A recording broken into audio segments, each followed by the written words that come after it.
Good afternoon. Actually, good morning. It's Peter Klein, Chief Investment Officer and co-founder of ALINE Wealth.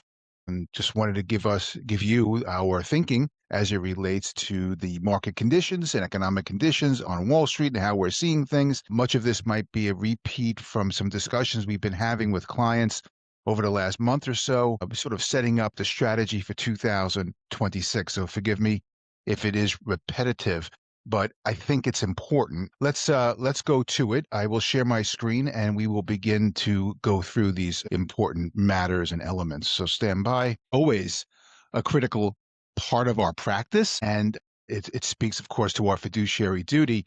But I think more now than ever before, it's critically important to understand that with the less prudence with which others conduct their affairs, the greater the prudence with which we, fiduciary stewards, people who care, must conduct our affairs for our benefit of our clients. So I'm throwing some caveats in there, but I think the point is well taken. And I think as we go through some of these slides, you might be able to understand why we feel that this is an important guiding principle today more than ever before. Just to remind you of the duality of our mission, right? Others in the financial services area or investment management area might be in their ivy towers somewhere investing other people's money, but they will never talk, speak with, discuss, care for, plan for the people whose money they're investing, right? Think of hedge funds, think of portfolio managers. They're not interfacing with the investing client. They're just investing the money, which we do too, of course. Our goal is to appreciate the assets that are under our management. But we have a second important, critically important dual mission, which is protection of capital, protection of retirement, protection of legacies, planning for the future, caring. That's what a good financial advisor does. That's what a fiduciary does. So it's important to understand the balance that we go through. It's not, our function is not one of just simply rolling the dice and trying to make as much money as we can for our clients and not worry about the downside of the risk or what could happen. We have to do both. We have to balance both. Okay, unless you think we do not have a defined process, of course, we do. It's called the ALINE wheel.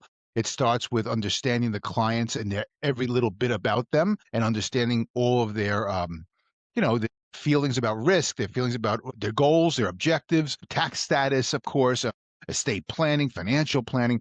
And once we have that fact pattern, that data down, and we coalesce it off in an investment policy statement, we then go into the asset allocation part of the process where we're able to really this marries with the risk tolerance of the individual client.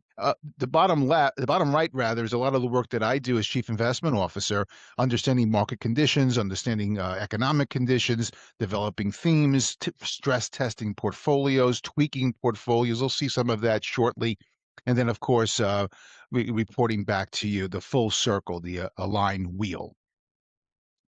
Okay, just a quick look around Wall Street. This slide, a little dated, but the point is that the first three spots on the leaderboard is not the S&P 500, and it's not the United States, and that's a turn, right? We haven't seen that in a while. Typically, we've seen the S&P 500 top of the leaderboard for several years now. So this has turned to international markets. I think this has legs. We've been talking about this for some time. We've been ahead of the curve on this call, and I think it does have legs because of the dollar weakness, and because I think of let's call it reigniting of what's happening on Wall Street, vis-a-vis Europe and how Europe is now becoming more constructive. And Japan has been one of our favorite areas as well. I like emerging markets and I like small caps. Small caps are here, United States small caps, domestic. I think they're real cheap. And real assets has been a big sort of position for us since 2020, 2021, and which has worked out really well for our clients. But you know what group is not listed here? It's not even an asset class per se, but it's a new group. This gives you an idea of what's going on Wall Street. This sort of, let's call it frothiness, and has gone up gangbusters in the last few year or so, and has had some volatility, of course, as well. It's companies with no earnings. No, I didn't say no revenues. Could you imagine? Up 50%, billions of dollars in valuation on these companies, and they have no revenues. Pre-revenue companies, as they're now called. I never heard of a pre-revenue company. I mean, in the past, they were, they were destined for the penny stock world or something like that. Now they're real companies with real big market caps. that has me concerned because, how do you invest in a pre-revenue company? Sure, you could take speculation. I understand that. But with the valuations that they're now getting, it's a little disconcerting. And here's a slide that speaks to that, and you could see the drawdowns on some of these areas. Let's talk about valuations. It's a part of our process. It is not, I want to frame this importantly, it is not a timing tool. So valuations will not give you an idea of, hey, get out or get in. What they will do is to give the keen market observer pause. It will say, be mindful, when they're stretched. I'm saying, be mindful, be concerned, and look, recheck your numbers. Are we going into something that's too extended? And on the other side, when things are cheap and valuations are down, the same kind of thing. How much, how much lower can it go? And these are the kinds of questions we ask. But what we don't do, what is, the wrong thing to do, is to sort of say, oh, valuations are high, get out. No, we want to keep a balanced portfolio. We want to work the edges on the asset allocation. So right now we're raising cash, reducing risk assets a little bit, and looking forward towards what might be a better entry point vis-a-vis the markets. These two graphs show you where we are on valuations. As you can see, highest ever in this case, and second highest here. So, a yellow flashing light of caution to say, hey, be aware. This slide is more than that. This slide is what?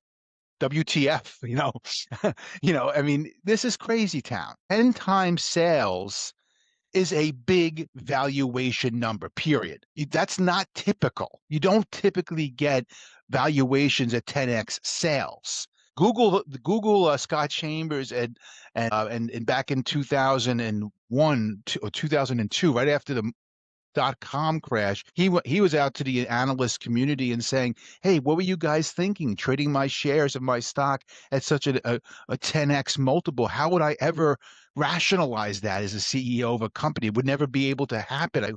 I wouldn't have been able to make enough money to even warrant that kind of valuation." He's basically saying, "What were you guys thinking?" And I think that's I think that's the title of the talk. That's 26 years ago, 25 years ago, and now 30% of the S&P, not NASDAQ, S&P trading at 10x sales. And I think it's what, 8 or 9% of the equally weighted S&P. So this has got me on my back foot a bit because these are very rich valuations. And so we look at this, and again, flashing yellow light, be careful, be mindful. What are we getting into? Let's second guess. Let's stress test again. Let's do all the work that's important to keep our clients safe.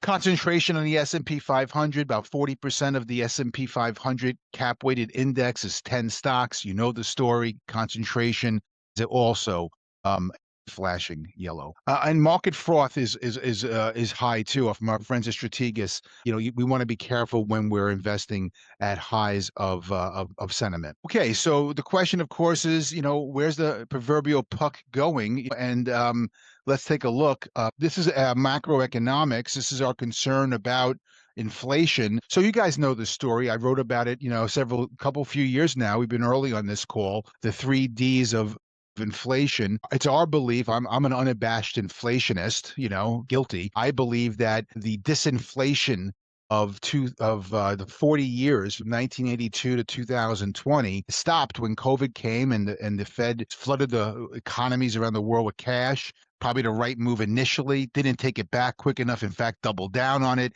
That let the proverbial genie out of the bottle, the inflation genie out of the bottle. And once this genie, after 40 years of being in the bottle due to deglobalization, decarbonization efforts, because of technology, because of women in the workforce and immigration, these were disinflationary reasons, right? Had technology, the greatest disinflationary agent out there, through that 40 years. Well, 2020 sort of changed that. And now we have this genie out of the bottle, and the 3 Ds of inflation, why we think that inflation will continue to be sticky. Deglobalization, we're seeing that obviously with tariffs.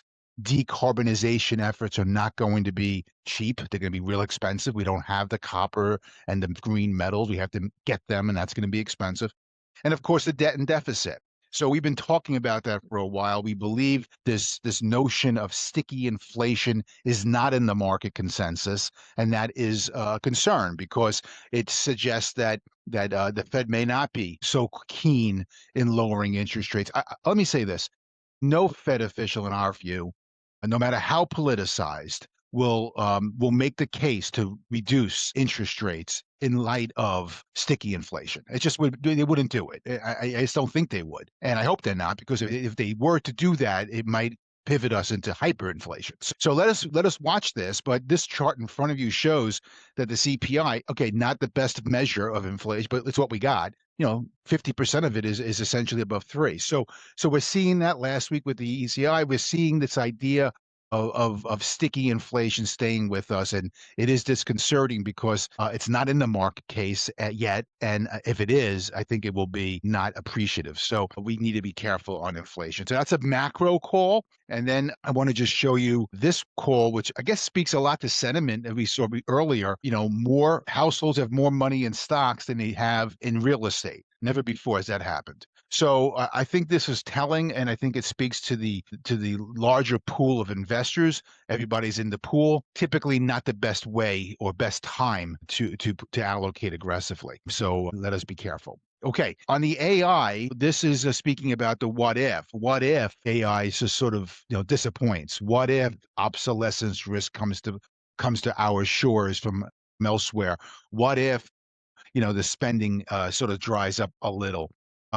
Remember, when everything is priced to perfection, right?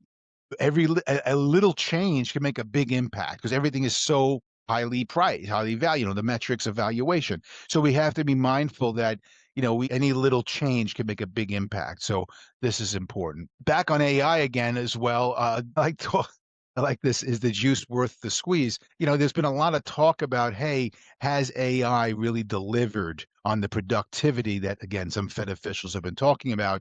Has it really done much? And in this particular graph from the FT, looking at McKinsey's research and others, it shows not so much. So I wonder, where, listen, I'm a believer. I'm no Luddite. I'm all in. I think it's transformational technology, but I just know how investors work. And investors typically work by pulling forward excitement that's years from now. And by pulling forward that excitement, they juice up the multiples, and then maybe disappointment occurs. But the technology will be transformational. Okay, on the opportunity side, first is cash. Let us not be afraid of cash. It's not Mr. Buffett and his team, or the Berkshire team is not so afraid of it. But why should we? Remember, it doesn't go down, only goes up, getting a good rate of return, instantly liquid, great balancer to the portfolio. And remember, I'm not a big fan of bonds in here, as per my inflation call, and so sticky inflation call. And so because of that, cash is the proxy we're using to protect and balance, and to have dry powder available when needed. Just taking it behind the curtain a little bit. Here's one of our proprietary screens we look at to screen through a universe of 2,200 stocks and looking at different criteria. Once we get that list down to 43, we did do some deep dive on some fundamentals, on operations and trends. Obviously, we'll do some qualitative research as well. This is a sort of a look at one of our screens that we put a lot of effort into to understand different companies and how they're trending. And then again, we'll do some qualitative research on management and industry. We'll do technical research as well, just make sure that we're investing at the right time. That we don't want to be in a downdraft, so to speak. So we do all of this type of research, deep dive, and then just sort of giving you a sense of what we're seeing out there. This widening of our net. We've talked about the opportunities in international. This is also looking at small caps, and we do see a deep discount. And we think that small caps may have a day soon where they could begin to outperform. Internationals here, same story, good growth, yet relatively cheap markets. Here's a story on AI, back to AI again. This is the supply-demand imbalance with copper. And as you can see, the yellow here is the demand gap between supply and demand. And this is telling because, and this is part of that sticky inflation. Remember that decarbonization efforts. It's going to be expensive to get new copper, and we need copper. And of course, it's very difficult to get a new mine open quickly, nearly impossible. and of course the permitting and all. So this leads to, I think, that call about sticky long-term inflation, and and of course, what an interesting way to play AI without the inherent valuation risks that maybe some of the stocks might have. Deep value is certainly intriguing, more so than growth from our lens. Cheap, and with that intrinsic value, that cushion, we feel like we're buying for our clients something that's worth more than it's currently traded for, and that gives us that safety, that cushion. Healthcare looks real cheap and washed out. We seem to find it as an opportunity. We like to look at good, solid businesses with durable cash flows, like healthcare, that are trading cheaply. And here again, you'll see healthcare on the back end, on the low end of their valuation for a couple years now. And then, of course, we talked about small caps earlier. You see here how the small caps have been doing nothing for a while. So that gets us a little excited. Okay, I hope that gives you some sense of where we're at currently in the sort of end of February 2026. Always working very hard to understand what's going on, where the proverbial puck is going, looking around corners, always trying to be innovative in our approach. And we certainly appreciate your vote of confidence and the continued work with us. By all means, feel free to reach out to us with any comments or concerns or issues you might be going through, and we'll work a financial plan for you. We'll work up an estate plan. We're doing a lot of work lately with our clients on estate planning. So by all means, reach out to myself or the entire team here at Align Wealth. We're here to serve. Thanks very much, folks. Have a great day.